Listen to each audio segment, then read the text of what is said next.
Well, the transfer window's about to open, and ridiculously, we're in second place in the league at the moment. Yes, we've played more games than most of the teams around us, but if you lot can help me sign the right player with the £10 million or so I've got to spend, maybe, just maybe, we can pull off a ridiculous league title success in our first year back in the Premier League.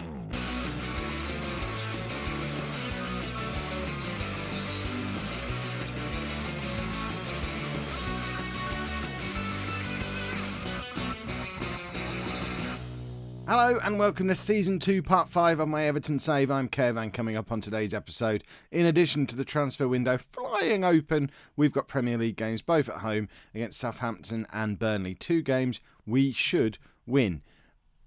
Confession, full disclosure, might not have been telling the full truth in the little intro bit. We're 10 points behind Man City. They've basically already won the league at the halfway point. We have got a game in hand on them, so that could get us 7 points behind them if we win that. Man United have 4 games in hand of them and 11 points behind, so could actually leapfrog above us completely. Newcastle are another team with an extra game in hand who could go above us. So really, what we're aiming for is the right player who can help us secure a Champions League spot at the end of the season. We're not worrying about winning the league. I've had a look at my squad depth. I love this screen. I think this is a new screen. If it's not a new screen, I never met it in FM16, and I love it. It's the best screen in the game. Looking at all this, I think the player I need... Scroll a bit slower. There we go. Here's a ball-winning midfield player. Yes, we've got a lot of quality in central midfield, and it would mean dropping one of Hughes, Hendricks, Penny. Who else have we got in there? Bruno Fernandes. There's a lot of... we said Will Hughes. I think we said Asensio. There's a load of players who are good who play there. But I think a proper tough tackler, 9 times out of 10 we play Will Hughes there, and he's wasted there. We want to get him back out into the roaming playmaker role. But to do that, we need a Premier League quality ball-winning midfielder. Tom Cleverley is not that man. Jorrit Hendricks is not that man because he's got a grump on and might even end up being a defender. Who knows? We'll have to see what he does. But I think a ball-winning midfielder is what we need. The board have given us a little bit of money to spend. We've got £10 million to spend, a little smidgen of wage budget as well. I'm open to suggestions. Remember, we're just about to hit Christmas. Well, we've just hit Christmas 2018, so we're a couple of years in the future. Get your thinking caps on. Let me know down in the comments. Who do we need to be signing to complete this squad and try and secure a Champions League appearance for us next year? I think that's what we need for me to continue with the save. If we're not in the Champions League next year, I think we'll knock Everton on the head and move on with something else. So we need Champions League qualification. I think we need one more player to be able to do it. This is how our form has been since you were last with me. You were here for the Liverpool game. We were all very sad about it, apart from all those Liverpool fans in the comments. Since then, wins galore, apart from a draw against Newcastle, but Newcastle were second in the league at the time. We also had a very convincing win against Arsenal, which was very nice. And today we play Southampton, and this is the team that we shall field to do it. We're going to have Didilon in goal. We've got a bit of a problem approaching. This is the other thing that I may not have mentioned. International duty. It's the African Cup of Nations and the Asian Cup going on at the moment. Matthew Ryan has already gone on international duty with Australia to the Asian Cup. It's still December. He's not back until the middle of February. I tell you what, it's a good job we signed Didilon, because if we hadn't, we wouldn't have had anyone to play in goal for us. But also going away to the African Cup of Nations, there's Traore. There's others as well, but I don't know who they are. I know Traore is definitely one of them. With Enner Valencia injured, that means we're going to be down to just a Sombalonga as a backup up front. There must be more African players in this team. I just don't know who they are. We'll know when they disappear. You'd think that would be something I'd know as manager. Is Benashia African of some kind? Moroccan. Yeah, he'll probably be going as well. That's a good shout for getting a centre-back, I guess. We'll have to see. But this is today's team. Didilon in goal. A back four of Amavi, Rodrigo, Cao. Never going to get it right. Benashia and Omar. Midfield of Bruno Fernandes, Hendricks and Penny, with Barkley potentially about to be crowned World Player of the Year. Barkley in behind Lukaku and De Jong, because they're the only strikers that we've got at the club. Traore's injured. I mean, I thought he'd already gone, but he hasn't. I wonder if that gashed leg will be enough to keep him out of the African Cup of Nations so that we can keep him, because we need him more than... I don't even know what nationality he is. Bertrand, you are Burkinabe. Is that... Burkina Faso. Okay, there we go. So we need you. Who am I kidding? They need him more than we need him. I've never heard of another player who plays for Burkina Faso. I'm sure you'll all tell me in the comments the dozens of players that they've got. But I guess they do need him more than we do, because he's not actually had a run starting in our team yet. But with Enner Valencia injured, now probably is the time where he'd get that little bit of run. The reason we've got De Jong in the team, though, is because realistically it's going to have to be those two up front for a little while. So we may as well get De Jong and Lukaku used to playing together again. They did it for most of last year down in the Championship. They haven't done it very much at all in the last 6 months since De Jong's injury and then Lukaku's injury and loss of form. So we need to get them back to playing well together. They've done the last couple of games. They seem to be doing okay. But we shall keep an eye on how things go with them. Benashia seems to be shattered. We are playing a lot of games at the moment, and I guess he is about 1,000 years old. But I think we've played a game every couple of days, really, over this Christmas period. We've got another one in 2 days' time again. So there's really not a lot of chance to recover between games. Looking at fitness levels, there's probably a good argument that says we should have rested Benashia for this game. I don't think he's been dropped from the side at any point since he arrived and went straight into that back four. He's pretty much played every single game since then, and at his age, I guess that's a little bit silly, and it is now catching up on Didion. Have we agreed that's how we're going to say it? He's made a couple of very good saves so far. I've not really...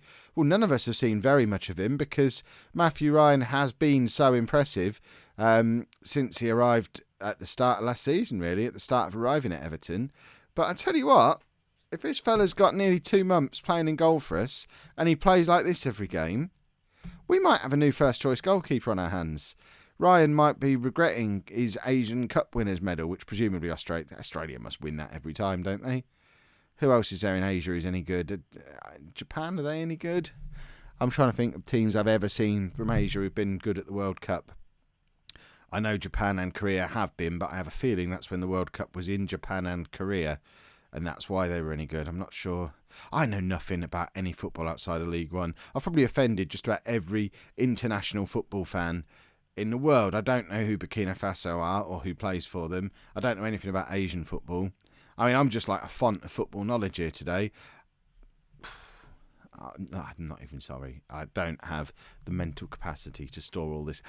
10 years ago, it was all there. We're 1-0 down, by the way, which is why we're just chatting about my history of knowing stuff. Football Manager used to be enough. Old Championship Manager, that used to be enough to know all this football arc, but I just don't play it enough these days. I guess only every single day.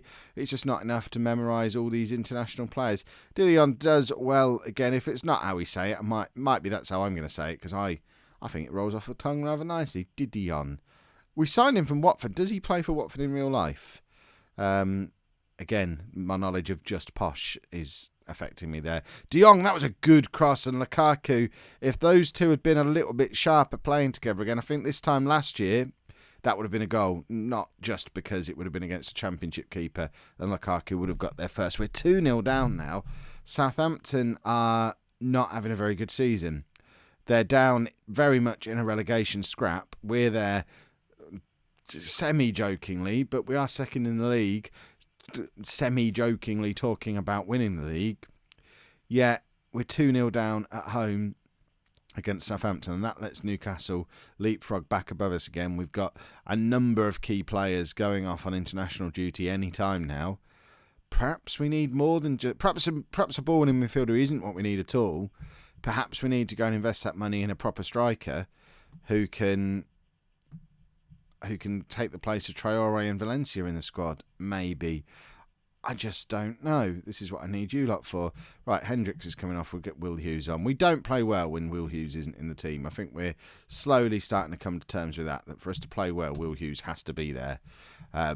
See, I rested him, the 23-year-old, full of energy, never, ever needs to be taken off because he's tired, doesn't get injured. Will Hughes, he gets a rest. Old man Benashia doesn't know. Right, Penny, what can he conjure up? Finds Bruno Fernandes. Barkley was put in by Lukaku in the end, I think, but he's not got his shooting boots on. So in fact, Ross Barkley's having quite a poor game. I hope the Ballon d'Or people aren't in the ground today, because if they are, he does not stand a chance of winning it. Let's get Asensio on, see if he's got any magic in him for this final 10 minutes. The fact that we're having to resort to Britta Sombolonga in the Premier League shows just how desperate things are getting. Presumably he's off to the African Cup of Nations as well, actually, thinking about it. I imagine he's going as well. Oh, goodness me, we're not going to have any forwards. And we've just lost at home to a team we should be absolutely stuffing. This is a problem. I mean, this is a problem. That's striker, backup striker, defender, backup defender, all going. I mean, it's not actually that long a tournament. It's only a couple of weeks. But it's still a problem. Right, we're mixing things up a little bit for the Burnley game. It's only been a couple more days. Mehdi Benatia, goodness me, he's down to 82% conditioning. If we play him much more, he's not going to be able to go to the African Cup of Nations. So I forgot Sven van Beek exists. He's only on 73% match fitness, but completely fresh after a long, busy Christmas period where everyone's shattered. He's come in. Right, lads, should we play some football? You've been playing football for 3 months without old Sven? Oh. So Sven van Beek's back in the side.